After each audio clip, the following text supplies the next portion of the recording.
The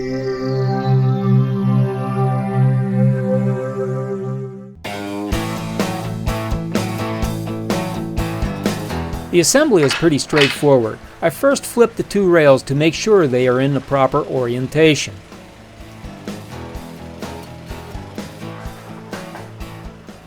Each piece is tapped into place on the flat surface of my workbench using a dead blow hammer.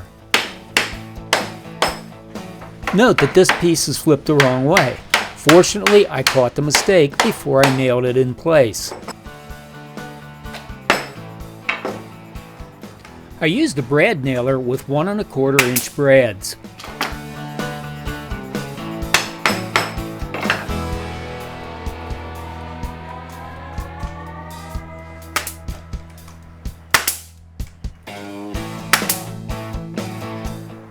Gorilla Glue was used on all pieces. I purchased this stuff in small tubes simply because it usually goes bad before I can use up a large container. With my water bottle handy, I always spray one of the adjoining pieces to help activate the Gorilla Glue.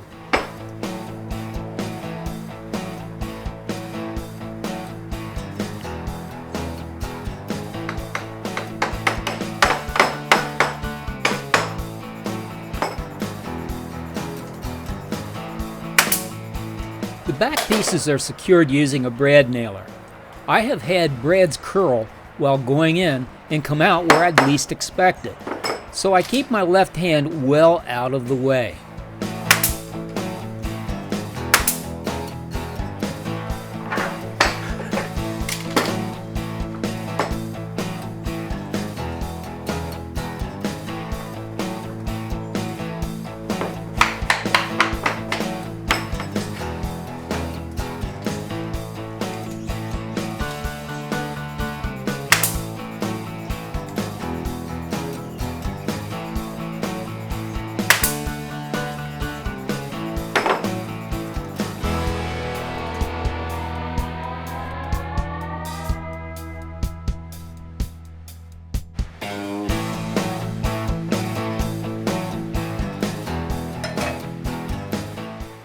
Again, don't forget to dampen one side of the joint.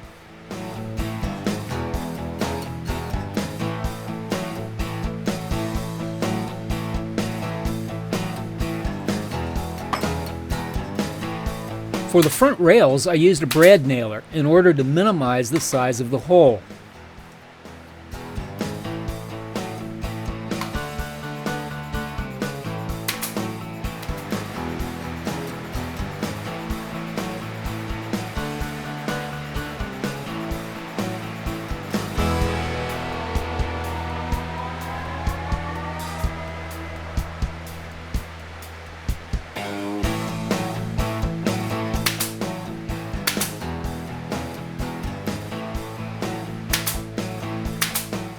This mitered corner is an important fit, so I shot brads through both sides.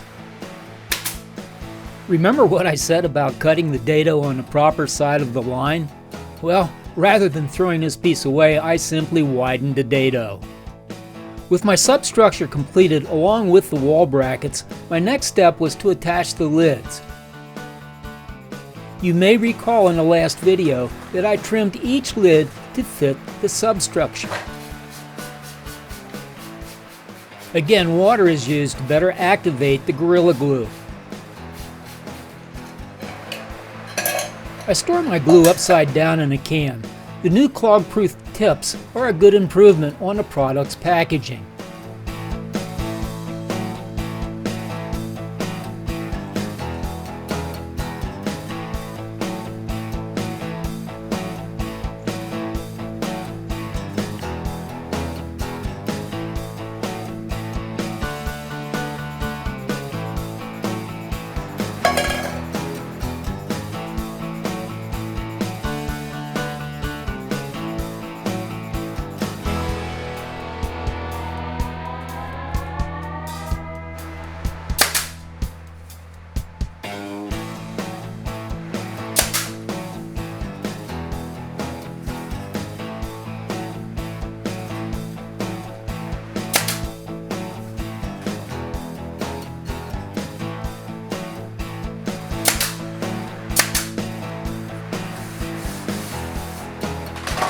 This is what my final glue joint looks like, and as you can see, Mr. Gorilla ties everything together quite nicely. As they say in the vernacular, it ain't going to move. Remember when I said I made a mistake in my SketchUp drawing? Well, I had forgotten that a 1/4 inch plywood is not a 1/4 inch thick, so I trimmed off the excess at the router. Actually, I'm glad it worked out this way, since it gave me a more perfect joint.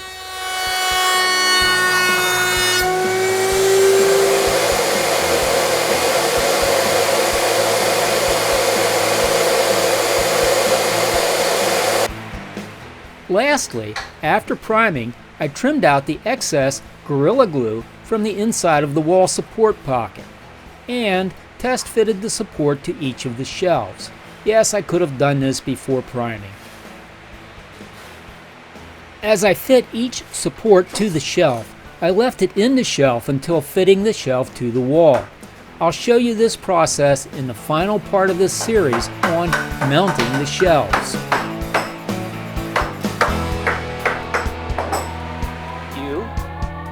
Make it a great day, and thanks for watching.